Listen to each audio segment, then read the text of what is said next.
And the head of the International Olympic Committee says he's, quote, very concerned about unrest in Tibet and how it might impact the Summer Games. Jacques Rogue was speaking in Beijing. That's where our Steve Chow is this morning. And this is probably, Steve, the strongest words yet that we've heard from Jacques Rogue in this political storm. Well, that's right. Up until now, Jacques Rogue has been very neutral in looking at the situation in terms of the protests in regards to Tibet. But today he called for a peaceful resolution, hoping that both sides would actually come to some agreement.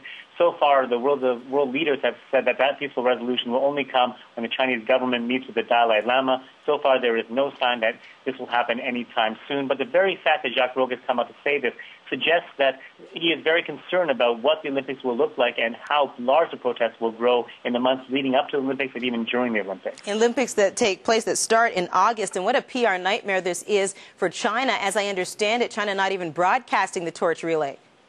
Well, that's right. We did see some news headlines yesterday and this morning in the newspapers about how there was a warm reception for the torch in London and mostly about how cold London was actually in terms of weather.